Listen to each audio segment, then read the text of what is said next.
Hello and welcome back. So in this video we will discuss a new concept of trial balance, that is sometime it is observed that trial balance are mathematically correct but incorrect as per rules of account. Okay, તમને trial balance Tally થઈ જતું હોય but that is called mathematically tallied.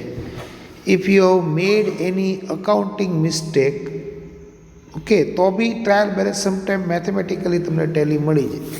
તો how to rectify that? See, many times it is observed that the total of debit and credit side are identical but the item of debit is disclosed on credit and item of credit is disclosed on debit side. Thus, accounts prepared on the basis of such trial balance do not disclose true and fair view. Thus, it becomes essential to modify the trial balance. Illustration in this context is as follows. Now, એક example તમે જો. Example number 5. તમને શું કીધું કે trial balance of Himani as on 31st March 16 is provided as follows. Determine whether the trial balance is correct or not from the viewpoint of rules of account. If mistakes are reported, prepare a modified trial balance. તો અહીંયા તમને already ક્વેશ્ચનમાં trial balance આપી દીધું. Example 4માં તમે જુઓ તો trial balance format wise okay છે. Debit balance amount, credit balance amount, total of debit અને ક્રેડિટ સાઇડ ચેક કરો તો it is same. Okay, identical, એટલે તમને એવું જ લાગે કે ભાઈ બધું બરાબર છે. Okay, it is tallied. But તમે ઘણીવાર એવી મિસ્ટેક કરી હોય કે ડેબિટ બેલેન્સ હોય ક્રેડિટ મૂકી દીધી હોય, ક્રેડિટ બેલેન્સ હોય ડેબિટ મૂકી દીધી હોય, તો બી તમારું ટ્રાયલ બેલેન્સ ટેલી થઈ જાય. તો તમે આ ટ્રાયલ બેલેન્સ ઓબ્ઝર્વ કરો અને if it is credit balance and record on debit side, તો ત્યાં હું ચોકડી મારું છું. જો બિલ્સ, સૌથી પહેલાં તમે જો ક્રેડિટર્સ, તો ક્રેડિટર્સ જે છે એ ખોટું લખ્યું ડેબિટ સાઇડ, એ ક્યાં આવે? ક્રેડિટ સાઇડ ઉપર આવે, because it is having credit balance. બરાબર. પછી bills payable again wrong because it is a liability. Interest received again wrong, કારણ કે એ ક્રેડિટ સાઇડ ઉપર આવે. Discount received wrong, credit side ઉપર આવે. આ ચારે ચાર અકાઉન્ટ્સ જે છે એ ક્રેડિટ સાઇડ ઉપર આવે અને એ લખાઈ ગયા ડેબિટ સાઇડ ઉપર. મશીન બરાબર છે, સ્ટોક ઓફ ગુડ્સ બરાબર છે, પરચેસ બરાબર છે, વેજીસ બરાબર છે, આ ચાર બરાબર છે. જ્યારે પરચેસ રિટર્ન રોંગ, કારણ કે પરચેસ રિટર્ન એ ક્રેડિટ બેલેન્સ હોય. Commission received wrong because any credit balance હોય.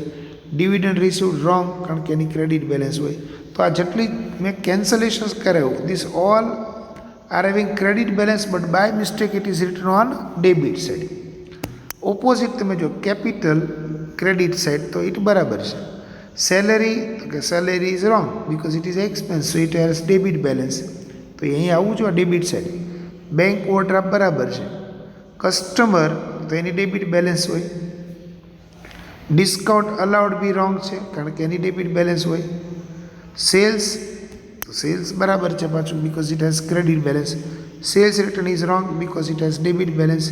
Rent paid is wrong because it has again debit balance. So you can see that there are many accounts which are having credit balance are written on debit side and which are having debit balance are written on credit side. So what exactly you have to do? You have to prepare a revised trial balance, that is called modified trial balance. Okay, તો modified trial balance તમે જુઓ કઈ રીતના તમને બનાવીને આપ્યું છે. Modified trial balance of Himani as on 31st March 16. So in this modified trial balance, what we have to do? Okay, we have to write it on correct side. Those which are having debit balance આ બધા debit side ઉપર લખો અને જેની credit balance છે એ બધા credit side ઉપર લખો અને છેલ્લે તમે ટોટલ કરો તો અગેન તમારો ટોટલ જે છે એ 1,03,500 જ આવશે.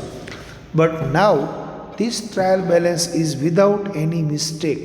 બરાબર, એ તમે જુઓ આમાં કોઈ પણ મિસ્ટેક નથી. જેણે ક્વેશ્ચનમાં તમને આપ્યું હતું એની અંદર મિસ્ટેક હતી, જ્યારે આ જે છે વિધાઉટ મિસ્ટેક તમે બનાવ્યું. ઓકે, સો આ બી પોઈન્ટ તમારે ધ્યાનમાં રાખવાનો. નેક્સ્ટ વિડીયો જે છે એની અંદર હું તમને લાસ્ટ સમ તમને કરાવી દઈશ. ઓકે, ચલો, થેન્ક યુ.